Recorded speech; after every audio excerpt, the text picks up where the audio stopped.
The day everything changed, I stood in my grandfather's study wearing the suit I'd had tailored specifically for this moment. Through the floor-to-ceiling windows of Sterling Industries headquarters, Manhattan's skyline stretched endlessly, a view I'd grown up admiring. The same view my grandfather had used to inspire me with stories of building his empire. "One day, Olivia," he'd say, "all of this will need someone strong enough to carry it forward." Now, 2 months after his passing, the entire Sterling family had gathered to hear the announcement of his successor. I adjusted my cufflinks, the ones he'd given me on my graduation from NIT, and tried to quiet the pounding in my chest. At 32, I'd spent the last decade preparing for this moment. While my cousin Maxwell attended society parties and collected headlines for his escapades, I had worked my way up through every department of Sterling Industries. Research and development, operations, finance. I learned it all from the ground up, just as my grandfather had. The heavy mahogany doors opened, and my Uncle Edward, the interim CEO, strode in. Behind him came the board members, then my parents, my Aunt Catherine, and finally Maxwell himself, looking immaculate in his designer suit, despite having just returned from his 3rd vacation this month. "Thank you all for coming," Uncle Edward began, his voice carrying the weight of authority he'd wielded since my father gave up his position to pursue politics. "As you know, we're here to announce Sterling Industries' new chief executive officer, as specified in Father's will." I caught my mother's eye. She quickly looked away, and my stomach tightened. Something was wrong. Sterling Industries represents not just a company, but a legacy, Uncle Edward continued. "We need leadership that understands both tradition and innovation. Someone who can maintain our relationships with the right people, who knows how to navigate our circles." My father shifted uncomfortably. Aunt Catherine smiled. "Therefore, it is my pleasure to announce that the new CEO of Sterling Industries will be Maxwell Sterling." The room erupted in applause. I stood frozen, my mind refusing to process the words. Maxwell stepped forward, his practiced smile gleaming. "I'm honored to accept this responsibility," he said smoothly. "Sterling Industries has always been about family, about upholding traditions while embracing the future." Family, traditions. The words rang hollow in my ears. I thought about the nights I'd spent reviewing contracts, the weekends lost to project proposals, the relationships sacrificed for this company, all while Maxwell had been building relationships at cocktail parties and charity galas. "Olivia." My mother touched my arm gently. "Don't make a scene." I looked at her, really looked at her, and saw the guilt in her eyes. "You knew," I said quietly. "You all knew before this meeting. It's what's best for the company," she whispered. "Maxwell has the right connections. The board feels." "The board?" I cut her off. "Or Uncle Edward?" "Olivia." My father's stern voice joined in. "This isn't the time." I turned to face the room. Maxwell was still speaking, something about honoring my grandfather's vision. The same grandfather who had taught me everything about this business, who had believed in merit over birthright. Grandfather would be ashamed, I said, my voice carrying across the room. The chatter died. Maxwell's smile faltered. "Olivia," Uncle Edward warned. "Remember your place." "My place?" I laughed, the sound harsh even to my own ears. "I've given everything to this company. I know every department, every major client, every project in development. Maxwell doesn't even know how our main product line works." "That's enough." Uncle Edward's face reddened. Your grandfather understood that running this company requires more than just technical knowledge. It requires the right personality, the right background, the right gender. I finished for him. The silence that followed was deafening. You're being emotional, Aunt Catherine said dismissively. Maxwell has been groomed for this position. He understands the social aspects, the networking required. You mean he's good at spending money at charity events? I removed my grandfather's cufflinks slowly, deliberately. Well, don't worry. I won't embarrass you with any more displays of emotion. I placed the cufflinks on my grandfather's desk, next to the photo of him teaching me about circuit boards when I was 12. Maxwell had been at a boarding school in Switzerland then. Olivia, don't be dramatic, my father started, but I was already walking to the door. Miss Sterling, one of the board members called out. Your position as head of operations is still secure. The board values your technical contributions. I paused at the doorway, turning to face them one last time. Keep it. I resign. Don't be foolish, Uncle Edward snapped. Where will you go? What will you do? I smiled, thinking of the project I'd been developing in secret, the patents I'd filed under my own name, the network I'd built while they thought I was just managing operations. Watch me, I said simply, and walked out. Behind me, I heard Maxwell resume his speech, heard the polite applause resume. They probably thought I would cool down, come crawling back once I realized I couldn't survive without the Sterling name. They had no idea what I was capable of, but they would learn. In the elevator, I pulled out my phone and made a call I'd prepared months ago, hoping I wouldn't need it. David? It's Olivia Sterling. Remember that offer to fund my startup? I'm in. But we do this my way. The elevator doors opened to the lobby, and I walked out of Sterling Industries for the last time. Behind me lay a decade of dedication and betrayal. Ahead lay uncertainty and possibility. I had no way of knowing then that in 10 years, I would own not just a competing company, but an empire that would bring Sterling Industries to its knees. That the family that had dismissed me would come begging for help. But that's getting ahead of the story. First, I had to build something of my own, and I knew exactly where to start. 10 years is a long time to plan revenge. But I wasn't just planning revenge. I was building something bigger than Sterling Industries could ever imagine. The first year was the hardest. I rented a small office in Brooklyn, far from Manhattan's gleaming towers. My team consisted of just 5 people, all brilliant engineers and developers who had been overlooked or undervalued at major corporations. Like me, they had something to prove. I sold my penthouse, liquidated my trust fund before my family could freeze it, and poured everything into Nova Technologies. The name was deliberate. In astronomy, a nova is a star that suddenly becomes explosively bright, outshining everything around it. Are you sure about this? David asked one night, looking over our dwindling finances. As my primary investor and closest friend outside the Sterling circle, he was the only one who knew my full plan. Your family's already spreading rumors about your emotional breakdown in the industry. I was hunched over my desk, reviewing our latest prototype designs. Let them talk.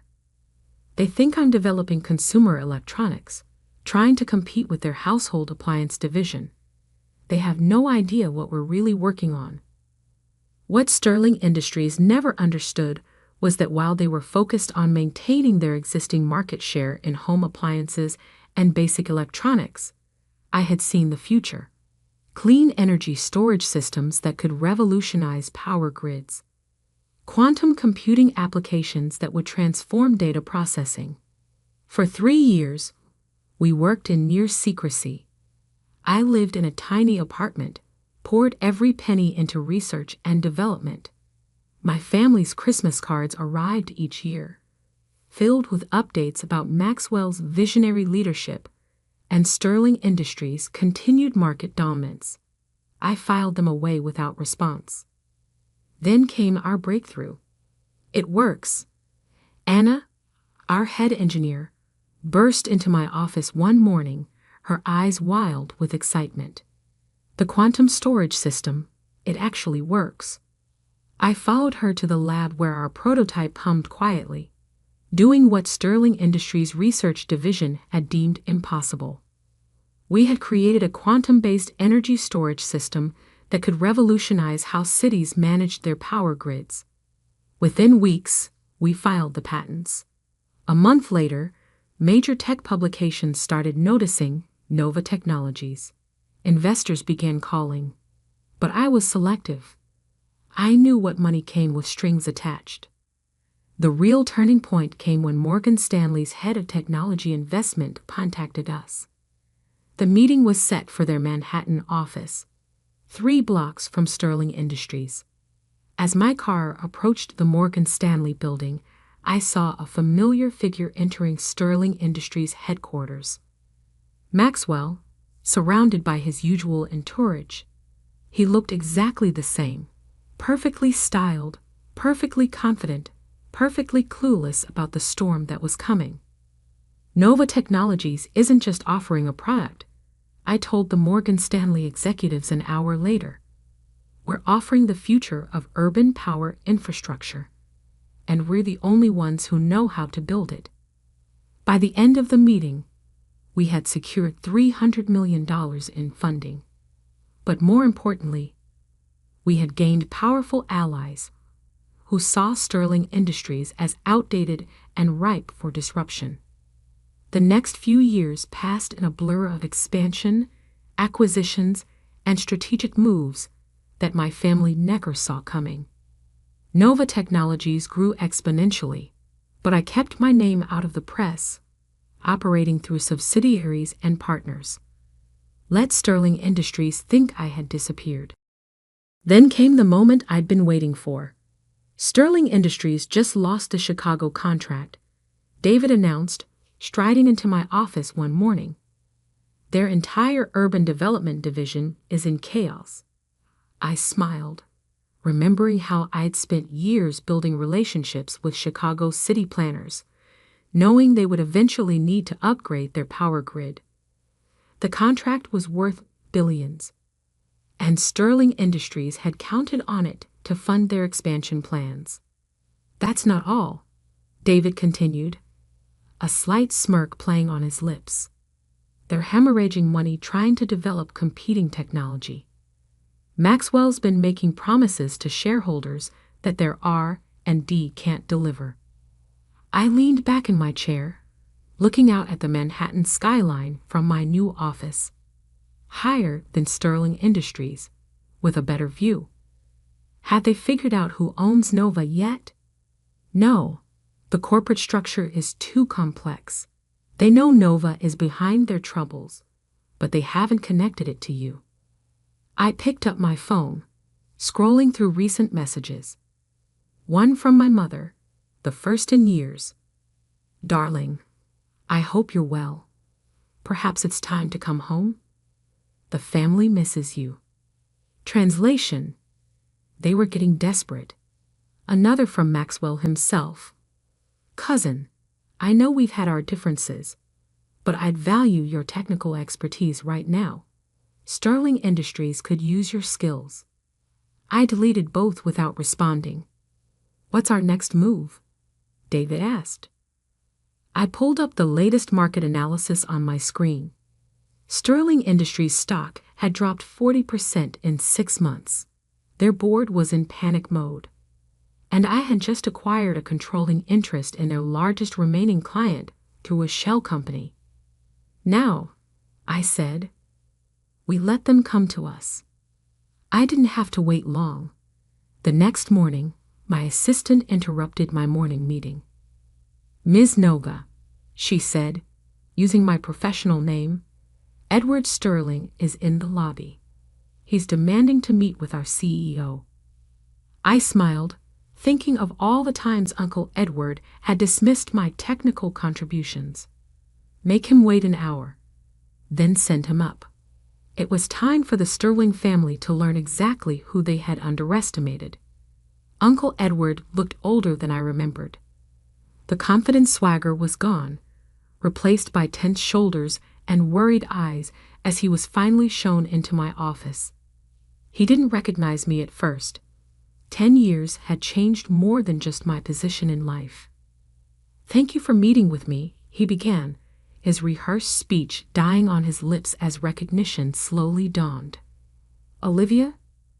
"Hello, Uncle Edward," I said calmly, enjoying the shock that spread across his face. "Or should I say, Mr. Sterling? This is a business meeting, after all." He sank into the chair across from my desk, his face ashen. You're behind Nova Technologies?" Surprised? I stood, walking to the window. From here, I could see Sterling Industries' headquarters, the building that should have been my legacy. "I suppose you would be. After all, I'm just the technical one, right? The one who doesn't understand the social aspects of business." "This is impossible," he muttered. "We've been trying to figure out who owns Nova for years. The corporate structure, the subsidiaries, are all designed to protect my identity." I finished for him. "I learned that from you, actually. All those lectures about keeping control through complex ownership structures. I paid attention, even if you never noticed." Edward's shock was transforming into anger. "You've been deliberately targeting us. The Chicago contract, the patent blocks, the client poaching. It was all you." "Not deliberately targeting," I corrected him. "Simply competing. Isn't that what you taught Maxwell about business?" "Oh wait, no. You taught him about cocktail parties and board meetings. I had to learn about actual business on my own." "We're family," he snapped. "What you're doing, it's destroying everything your grandfather built." "Family?" I laughed, the sound sharp in the quiet office. "Was it family when you passed me over for Maxwell? When you dismissed a decade of my work because I didn't fit your image of a CEO?" I pressed a button on my desk, and the wall screen came to life, displaying Sterling Industries' financial data. "Your stock has dropped 60% this year. Your major clients are fleeing. Maxwell's visionary leadership has led to failed projects and missed opportunities. And now you're here, probably to propose a merger or acquisition." Edward's silence confirmed my guess. "Let me save you the pitch," I continued. "Nova Technologies isn't interested in merging with Sterling Industries. We are, however, prepared to make an offer to buy controlling interest at a significantly reduced price given your current market position." I slid a document across the desk. Edward's hands shook as he read the terms. This would mean Sterling Industries would become a subsidiary of Nova Technologies. I finished. Maxwell would step down as CEO. The board would be restructured, and the Sterling family would retain only minority ownership. "You can't do this," he whispered, but we both knew he was wrong. "I already am," I replied. "You have 24 hours to accept. After that, we'll proceed with our expansion plans without you. I believe your shareholders already know which way the wind is blowing." As if on cue, my phone buzzed with a news alert. Sterling Industries stock hits 5-year low amid takeover rumors. Edward stood up, his face red. "Your grandfather would be proud." I cut him off. "He built his empire from nothing. So did I. The only difference is I had to overcome my own family to do it." After he left, I sat in my office as evening fell over Manhattan. Within hours, the story would break. the mysterious owner of Nova Technologies revealed as the exiled Sterling Harris, the prodigal daughter who had outmaneuvered them all. My phone started buzzing with messages. Maxwell, we need to talk. Please. Mother. Darling, we had no idea. Can we meet? Aunt Catherine. You've made your point. Let's discuss this as family. I ignored them all. Instead, I called David. It's done, I said. Start the procedures for the takeover. How did Edward take it? About as well as you'd expect. I paused, looking at my grandfather's old cufflinks, which I'd kept all these years. Have security ready tomorrow. I expect more family visits. I was right. They came one by one over the next few days. My father, trying to appeal to family loyalty. My mother, tears and guilt. Maxwell, attempting to negotiate. But it was Aunt Catherine's visit that proved most interesting. You've grown ruthless, she said, studying me from across my desk. I learned from the best, I replied coolly. Yes, she smiled slightly. You did. That's why I voted for you 10 years ago. I blinked, surprised. You what? I was the only board member who voted for you as CEO, she revealed. I knew you had what it took. Edward and the others. They were afraid of change. Afraid of what you might do to their comfortable world. And look how right they were, I said. She laughed. Yes. Look how right they were. The takeover proceeded exactly as I had planned. Sterling Industries became a subsidiary of Nova Technologies. Maxwell resigned. The board was restructured, and I finally took my place in the office that should have been mine a decade ago. But I didn't stop there. Under my leadership, both companies flourished. Sterling Industries was modernized, its technology updated, its culture transformed. Nova Technologies continued to grow, expanding into new markets and technologies. The family? They adapted, eventually. They had no choice. Money and power were the only languages they truly understood, and now I spoke both fluently. On my first day in the Sterling Industries CEO office, I placed my grandfather's cufflinks on the desk where they belonged. The view was exactly as I remembered it, but now I saw it through different eyes. I wasn't just the technical one anymore. I wasn't just the overlooked daughter or the underestimated cousin. I was Olivia Sterling, CEO of Nova Technologies and Sterling Industries. The woman who had built an empire from scratch, who had beaten her family at their own game. And I was just getting started. David found me later that evening, still at my desk reviewing merger documents. Was it worth it? He asked. All those years of planning, working in secret? I looked out at the city lights, thinking of that day 10 years ago when I'd walked away from everything I thought I wanted. They thought they were pushing me down, I said finally. But they were actually pushing me forward. Sometimes the best revenge isn't destroying what others have built. It's building something better, he finished. I smiled, thinking of all the possibilities ahead. Exactly.